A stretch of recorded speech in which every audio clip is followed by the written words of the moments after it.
Motors ഇതാണ് Honda Activa 110, അതായത് പഴയ ആക്റ്റീവ 110 മോഡൽ വണ്ടി. എൻ്റെ കീ സെറ്റ് കംപ്ലൈൻ്റ് ആയിട്ട് നമ്മളത് മാറ്റാൻ വേണ്ടി അയച്ചതാണ്. കീ സെറ്റ് താക്കോല് ഓണാക്കിയിട്ട് ഊരി കഴിഞ്ഞാലും ലൂസ് ഇങ്ങനെ ഊരി പോരാ.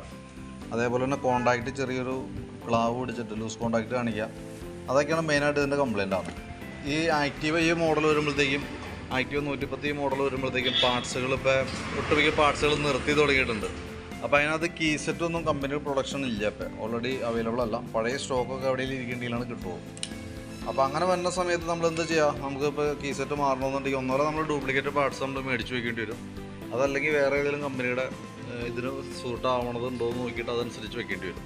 ഇതിനകത്ത് ഈ മോഡൽ ആയതുകൊണ്ട് തന്നെ സെയിം ഹീറോൻ്റെ ജെനുവിൻ പാർട്സ് നമുക്ക് ഹീറോൻ്റെ മാസ്ട്രോ, പഴയ മോഡൽ മാസ്ട്രോൻ്റെ കീ സെറ്റ് കറക്റ്റ് സൂട്ടാണ്. അതായത് സെയിം ഇത് തന്നെയാണ്. അതൊരു സിംഗിൾ വയറും ഒരു സോക്കറ്റ്, അതായത് 3 വയറിൻ്റെ ഒരു സോക്കറ്റ്, ഇത് രണ്ടും സെയിം സെറ്റിങ്ങാണ്. കറക്റ്റ്, യാതൊരു വ്യത്യാസമില്ല. നമുക്ക് അതേപോലെ തന്നെ മേടിച്ച് അങ്ങോട്ട് സെറ്റ് ചെയ്യാം. പക്ഷേ അതിനകത്ത് ആകൂടി നമുക്ക് അതിനകത്തൊരു ഇതായിട്ട് വേണ്ടതെന്ന് പറഞ്ഞാൽ ഇതുമ്പോൾ കമ്പനിയുടെ ലോഗോ കൊടുത്തിട്ടുണ്ടാവും, ഹീറോ എന്നുണ്ടാവും. അത് മാത്രമാണ് വ്യത്യാസമുള്ളൂ, വേറെ ഒന്നും വ്യത്യാസമില്ല. കറക്റ്റായിട്ട് നമുക്ക് സൂട്ടബിളാണ്. വില വന്നത് 875 രൂപയാണ് കേട്ടോ. അപ്പോൾ ഈ ഏത് കമ്പനിയുടെ ആയാലും ജെന്യൂൻ പാർട്സ് എന്ന് പറയുന്ന ഒരു മിനിമം സ്റ്റാൻഡേർഡ് കീപ്പ് ചെയ്യുന്നുണ്ടാവും. അതുകൊണ്ട് തന്നെ ഡ്യൂപ്ലിക്കേറ്റ് പാർട്സ് വെക്കണേലും ബെറ്റർ നമുക്ക് ഇങ്ങനത്തെ ഏതെങ്കിലും കമ്പനിയുടെ മാച്ച് ആവുമെന്നുണ്ടെങ്കിൽ കുറച്ചുകൂടി ബെറ്റർ. അങ്ങനെ ഏതെങ്കിലും അതിൻ്റെ ജെനുവിൻ OE പാർട്സ് മേടിച്ച് വയ്ക്കുകയാണെങ്കിൽ അത്യാവശ്യം ഒരു സ്റ്റാൻഡേർഡ് നമുക്ക് കിട്ടും. പെട്ടെന്ന് ഡാമേജ് വരില്ല. കാരണം വെച്ചാൽ ഏത് കമ്പനി ആയാലും ഒരു മിനിമം സ്റ്റാൻഡേർഡ് സ്പെയർ പാർട്സിൻ്റെ കാര്യത്തിൽ കീപ്പ് ചെയ്യുന്നുണ്ട്.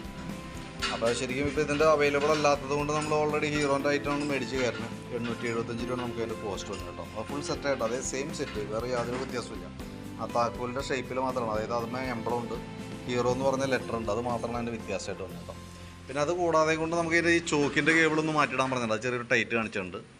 ആ 2 വർക്കാണ് നമുക്ക് ഈ വണ്ടിക്ക് പറഞ്ഞേക്കണം കേട്ടോ. വേറെ നമുക്ക് സർവീസ് സംബന്ധമായിട്ട് വർക്ക് വേറെ ഒന്നുമില്ല.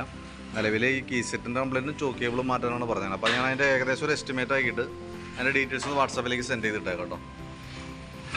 വീഡിയോ കണ്ടപ്പോൾ നോക്കിയിട്ടൊന്ന് റിപ്ലൈ ഇട്ടാൽ മതി. പിന്നെ അതേപോലെ തന്നെ അതിൻ്റെ വയറിങ് കംപ്ലൈൻറ്റ് ഉണ്ട്. ഞാനിപ്പോൾ അയച്ചപ്പോൾ ജസ്റ്റ് ഒന്ന് നോക്കിയെന്നുള്ളൂ. ഈ ഹാൻഡിൽ തിരിയുന്ന ഈ ഭാഗത്ത് വയർ പൊട്ടിയിട്ട് ഇൻസുലേറ്റ് ചെയ്തിട്ടാണ് ഉപയോഗിച്ചുകൊണ്ടിരിക്കുന്നത് കേട്ടോ. ഈ വയറിങ് കിറ്റും അവൈലബിൾ അല്ല, ജെനുവിൻ പാർട്സ് കിട്ടാൻ ഒരു മാർഗ്ഗമില്ല.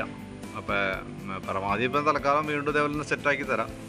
കൂടുതൽ കംപ്ലൈൻ്റ് ആണെങ്കിൽ ഇപ്പോൾ ഏതാണോ കിട്ടുന്നത് അത് മേടിച്ച് സെറ്റ് ചെയ്യാനാണ് പറ്റുള്ളൂ കേട്ടോ.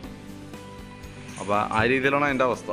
അപ്പോൾ ഞാൻ എൻ്റെ ഡീറ്റെയിൽസ് ഒന്ന് വാട്സാപ്പിലേക്ക് ഇട്ടേക്കാം. വീഡിയോ കണ്ടുകഴിയുമ്പോൾ നോക്കിയിട്ടൊന്ന് റിപ്ലൈ ഇട്ടോളൂ.